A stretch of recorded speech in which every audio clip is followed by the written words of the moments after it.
Hey, happy Tuesday. So it feels really dark right here. Can't figure that out. Ah, that's better.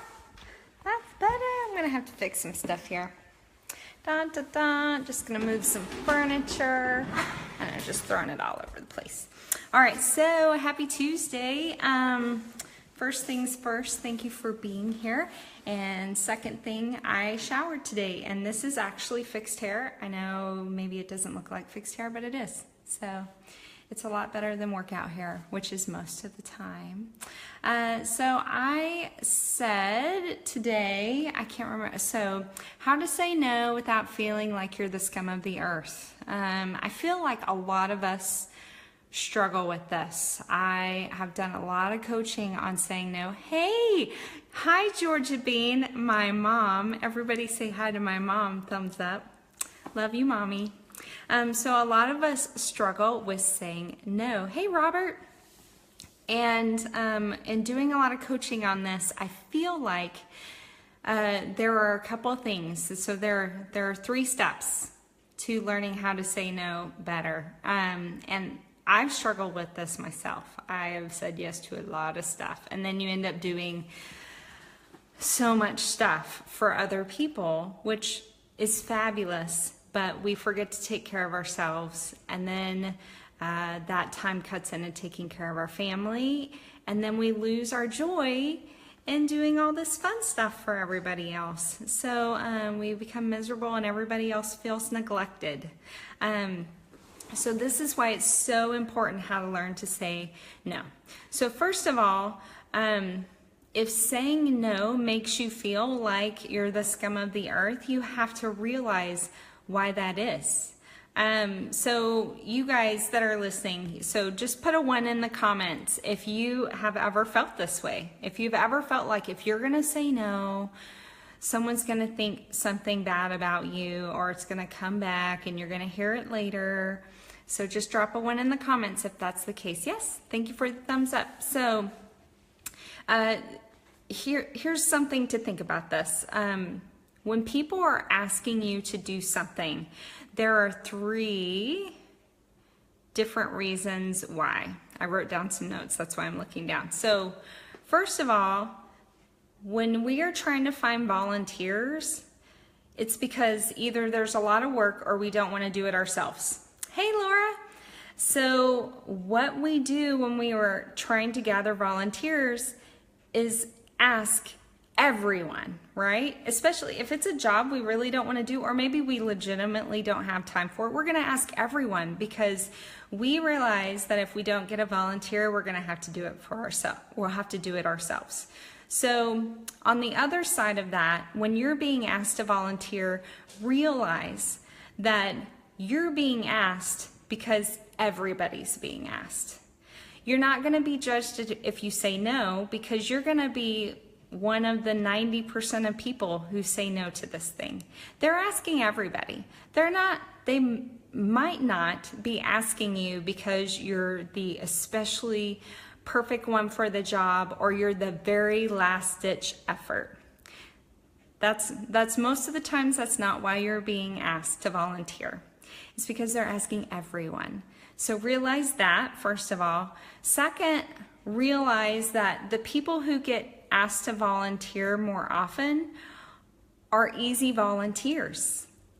You have maybe the experience in the job, so you're the first person they think of when they want you to volunteer for, say, treasurer, because you've done it before or you've done it for so many years. So you're the very first person they think of. So of course they're going to ask you first because that's easy, right?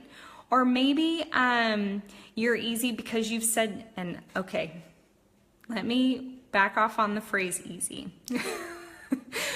You are someone that is easier to ask because you have said yes before. Do you know how hard it is to hear the word no? I mean, we think it's hard to say it, but it's also hard to hear the word no. So when people are asking you to volunteer and they're pretty much assured that you're going to say yes because you've said it before, they're going to ask you again because they don't want their feelings hurt either, right? So that makes you someone who's, that makes you an easy target for volunteering. You've either had the experience, so you're the first person they think of, or you've said yes before. So you've shown a pattern of saying yes to volunteering. In a very small percentage of cases, you are actually the right person for the job. And by that, I mean that you have the experience, maybe you have the vision, maybe you have the time, and so they've specifically slowed down, thought about who are all the people I know that are really going to fit what I need in a volunteer, and they have asked you because you are the right person for the job. Now, when that happens, that person will tell you exactly that you are the right person for the job, and then they'll give you 2 or 3 reasons. So most of the time we get afraid of saying no because we feel like we're the last ditch effort, right? And we're going to let somebody down, or we're going to be judged. They're going to think something of us, or it's going to come back around later. So the first thing you need to do is make that mindset shift. That you're not the last ditch effort. There are a lot of other people out there who can volunteer and do the position. And, it might not even be somebody you know yet. So leave that option open. And then here's step number 3. So step number 1, know why it bugs you to say no. Step number 2, mindset shift. I should have picked a better phrase that I could say without getting tongue-tied. Mindset shift. And number 3 is your action steps, okay? So first of all, when someone asks you to volunteer, whether you want to do it or not, whether you think you can do it or not, your first step is to thank them. Thank you so much for thinking of me. Sometimes we're discerning and we don't even ask people to volunteer because we're like, oh, they'll say no, or oh, I really don't want to volunteer with them. So thanking is the first step. Thank you so much for thinking of me for this position.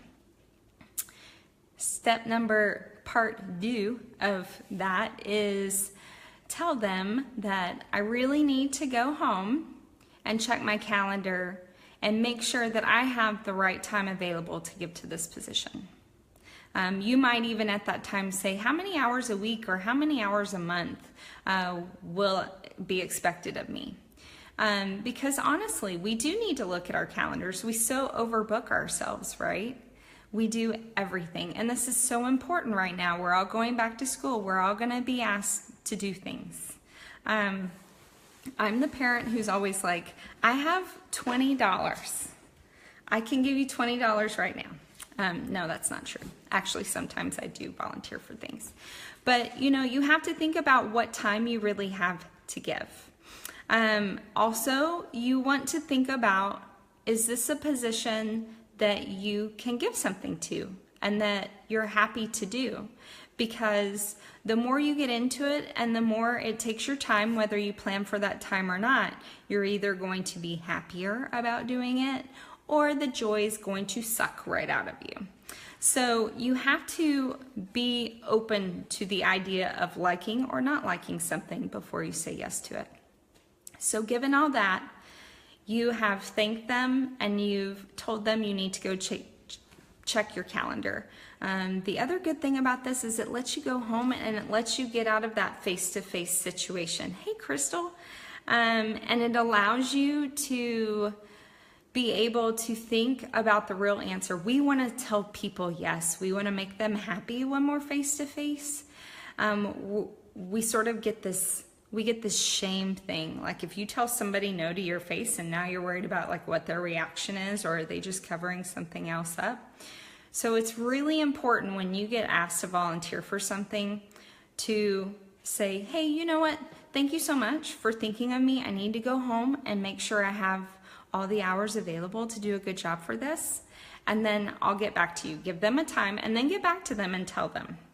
So go home and check your calendar. Go home and say, is this really something I want to do? Is this something I'm going to find irritating? Are the people I'm volunteering for going to pick up on that? Because you don't want to be that kind of volunteer. And then, you know, the next time you meet them, if you've set up a meeting date or you've gotten on the phone, you can legitimately tell them, hey, I looked at my calendar. I have some things coming up with my family, and I really wouldn't be able to give the time I need to give. Again, thank you so much for thinking of me, but at this time I have to say no. And that's it. You thought it through. It's not emotional, it's not personal, it's based upon time you already have. And I will tell you, as someone who has had to find volunteers, I would rather have a volunteer who knows they can dedicate the time to the job and will do the job than a volunteer who just says yes and then they don't show up. I mean, do you want to be that volunteer? We don't want to be that volunteer. So it's just more polite. And I feel like you can't argue with the fact when people tell you, I did check my calendar, I don't have the time. So those are my steps. Know why you were afraid to say no. Are you afraid that people are going to judge you? Is that why you're afraid to say no? Are you afraid to say no to the face? Because that can change. Number 2, change your mindset, or a mindset shift.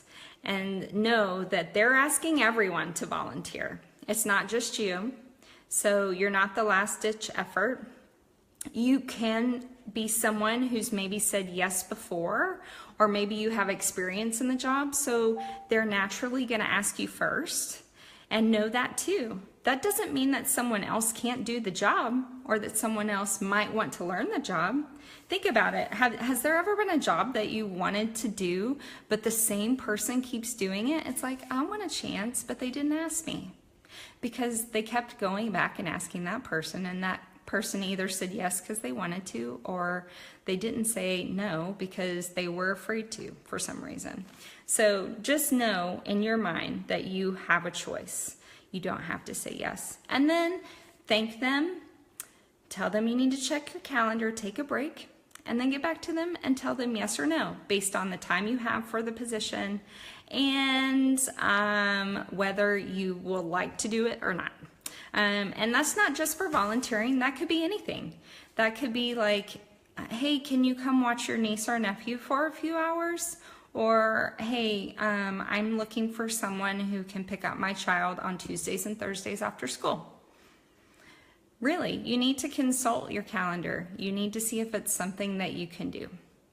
And that's it. So I hope those tips come in helpful. If you're on, were they helpful? Thumbs up, hearts. And if you think someone else needs to learn how to say no, please feel free to tag them in the video or share it. Because I did. I struggled with this for many, many years. And I got to a point where I didn't want to do anything. I didn't want to do any volunteering because I got so burned out. And when you have gifts to give, you should share them. So I hope that was helpful. You guys have a great Tuesday, and we'll talk to you later.